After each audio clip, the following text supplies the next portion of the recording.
آپ جب وہاں سے گزر رہے تھے فلاں میڈیکل اسٹور کے سامنے آپ کے بچے کی جھولی گر گئی ہے اور میں بیوی میری ساتھ تھی، میں اپنے گھر کے اندر اپنی بیوی کو چھوڑ کر آپ کو صرف یہ بتانے کے لیے آیا ہوں آپ واپس چلے جائیں، میں نے پاؤں کے ساتھ وہ جوتے کو پیچھے کر دیا ہے تاکہ وہ جوتا آپ میں محفوظ رہے۔ کہ اللہ کی قسم یہ میرے ہم وطنوں کی مثال ہے، اور میں جب دیکھتا ہوں کہ کبھی مجھے راستے کا پتہ نہیں ہے، اگر میں کسی ایک بھائی کو پوچھتا ہوں، دو تین بھائی میرے پاس اکٹھے ہو گئے، ایک کہتا میں بتاتا ہوں، دوسرا کہتا میں بتاتا ہوں، رنگ کی ضرورت پڑتی ہے، کہیں سے گاڑی آپ نکال رہے ہیں، 4 تک کے اپنا سفر روڈ پہ کھڑے ہو جائیں گے، آپ ادھر کریں ادھر کریں، آپ کی گاڑی کو صحیح سمت آپ کی رہنمائی کرتے ہیں۔ میں نے دوسرے ملکوں میں ایسی محبت نہیں دیکھی، ایسی ہمدرد اور پیار نہیں دیکھا۔ اللہ نے ان ملکوں کو شرط دیا ہے، وہ حرمین شریف ہے، اللہ تعالیٰ گھر ہے، محمد رسول اللہ صلی اللہ علیہ وسلم کی مسجد ہے،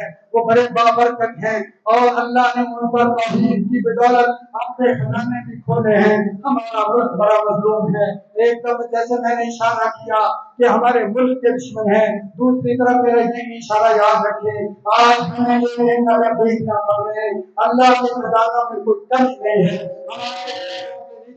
اللہ کے بے بہا خزانے موجود ہیں۔ اللہ ہم سے پردہ کیوں نہیں اٹھاتا، ہمیں کیوں نہیں دکھاتا؟ اس لیے کہ آج ہمارے ملک میں انسان اللہ کو چھوڑ کر انسانوں کی پوجا پہ لگے ہوئے ہیں، انسان اللہ کا نام لینا برداشت نہیں کرتا، بلکہ مجھے وہ منظر ابھی آنکھوں سے اوجھل نہیں ہوا، ایک بیچارہ مسکین نوجوان ابھی شاید وہ اسٹوڈنٹ ہے، ایک اسٹیج پر چڑھ کر ایک اللہ کا نام بیان کرتا ہے، کسی اور کی بڑائی نہیں کرتا، کسی اور کی تعریف، ایک اللہ جو سب کا مشترکہ ہے، جو سب کا خالق مالک اور معبود ہے، اس کا نام لیتا ہے اور کہتا ہے مشکل کشا وہ ہے، حاجت روا وہ ہے، داتا وہ ہے۔ یہ بری الفاظ نہیں، یہ ہمارا حق تھا، لیکن سٹیج کے بیٹھنے والا مسلمان عام مسلمان نہیں، ایک مولوی اور آدمی تھی، اس کو ہاتھ سے اور گریبان سے پکڑ کر بڑی بے دردی سے اسٹیج سے دھکا دے کر اتار دیتا ہے۔ اللہ دیکھ نہیں رہا کہ میری تعریف ہوتی ہے،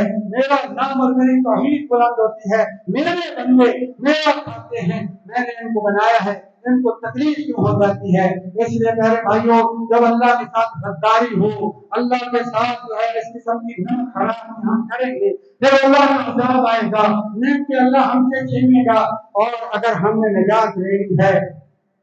ہمارے لیے بھی ضروری ہے جو کام رسول اللہ صلی اللہ علیہ وسلم نے کیا تھا، مدینے آ کے دعا کی، ابراہیم نے مکے میں دعا کی، ہمیں بھی اپنے ملک کی خوشحالی کے لیے دعا کرنی چاہیے۔ اقول قولی ھذا واستغفر اللہ لي ولكم ولسائر المسلمين فاستغفروه انه هو الغفور الرحيم۔ پانی نہیں ہے، پانی ہے، پانی۔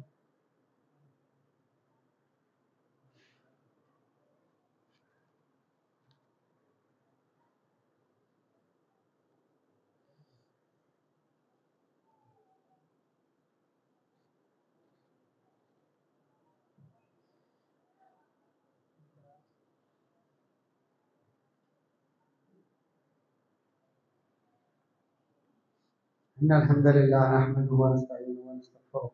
ونؤمن به ونتوكل عليه ونعوذ بالله من شرور أنفسنا ومن سيئات أعمالنا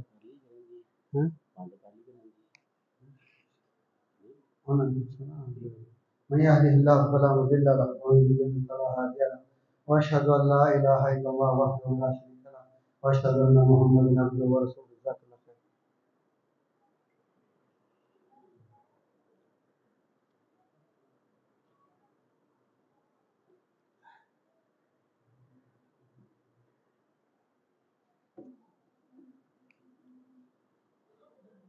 أما بعد فإن خير الحديث كتاب الله وخير الهدي هدي محمد صلى الله عليه وسلم وشر الأمور محدثاتها وكل محدثة بدعة وكل بدعة ضلالة وكل ضلالة في النار۔ أما بعد فأعوذ بالله السميع العليم من الشيطان الرجيم، بسم الله الرحمن الرحيم۔ أم حسبتم أن تدخلوا الجنة ولما يأتكم مثل الذين خلوا من قبلكم مستهم البأساء والضراء وزلزلوا حتى يقول الرسول الذين آمنوا معه متى نصر الله۔ پیارے بھائیوں، یہ آزمائشیں، یہ دکھ اور تکلیفیں اللہ کی مرضی سے ہیں اور مومنوں کو پرکھنے کے لیے ہیں کہ سچے پکے مسلمان خالص کون ہیں اور کون ہیں جو منافقین ہیں۔ تو اس لیے جب بھی تکلیف آئے ایک دوسرے کو ساتھ دینا ہے، ایک دوسرے کی مدد کرنی ہے، جیسا ہمارا ملک کا مزاج ہے انشاءاللہ تھوڑے سے تھوڑا زیادہ سے زیادہ۔ اور ویسے بھی اللہ تبارک تعالیٰ نے فرمایا ہے وفی اموالہم حق معلوم للسائل والمحروم، کہ ہمارے مالوں میں غریبوں اور فقیروں اور نداروں کا حصہ ہے جو ان پر احسان نہیں ہے، اپنی زکوٰۃ کو اپنے عشر کو صحیح معنوں میں اپنے اپنے محلوں میں ادا کریں۔